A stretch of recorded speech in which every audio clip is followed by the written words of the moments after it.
Let me raise this point. It's seen as bad sportsmanship to talk about fraud and machines going out in key districts, mainly Republican precincts, and ballots delivered again at 2 a.m. in Michigan, and a replay. And I don't think it's bad sportsmanship. I don't think it's bad sportsmanship at all. I keep telling people, look, it was only a couple of years. Look, in 16 it was bad enough. It was only a couple of years ago. Look at Florida, what a disaster.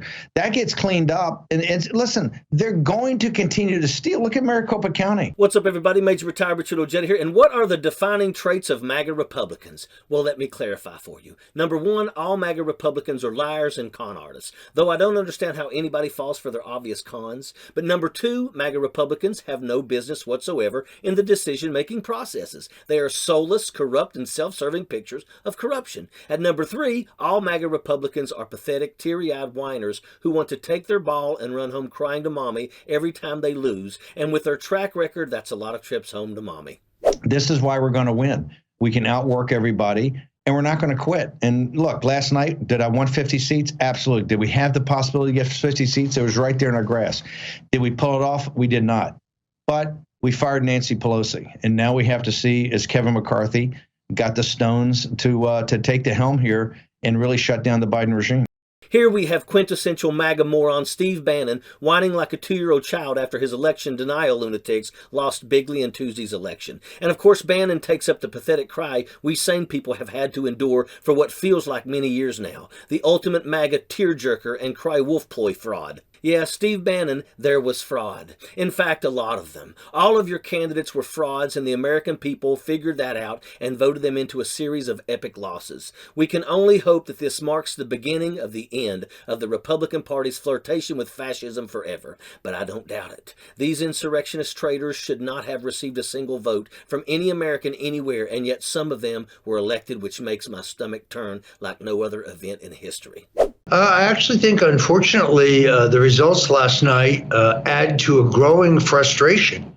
What disappoints me is the number of people who tell me that after the last election, they just tuned out anything political and stopped paying attention. I mean, their attitude is, it's broken, it cannot be fixed.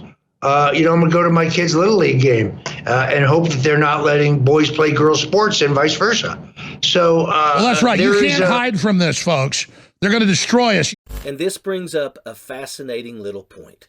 Bannon's election fraud theory is sure selective, isn't it? How can elections with such rampant fraud across the board yield results where anytime a Republican is elected, it's 100% legit, and anytime they lose, even by 1%, it was a grand conspiracy drafted since the dawn of time? And we're talking about races on the very same ballot. But don't look for sense in the MAGA universe, because you'll find that cupboard is bare. And old Mother Cupboard is a fat orange fascist in this case. So here's hoping that the results from this election are enough to finally reveal that to the world and end Trump and Bannon's crusade to kill America once and for all. But while the pathway to the end may be in sight, this fight is far from over. We are headed for a runoff in Georgia, and what happens there may well be the key to preserving for our children the America we grew up with, or the death of all reason, of all common sense, and of our country altogether if MAGA Republicans were to seize control and draft corruption into law forever, absolving Trump of all his crimes, installing a dictatorship, and converting a free country into a perverted cult theocracy. So don't hit the snooze. 2022 is not over, and our country still needs us in a way like never before. Drop me a note in the comments with what you are planning to do to help win Georgia. Sappers clear the way, airborne all the way.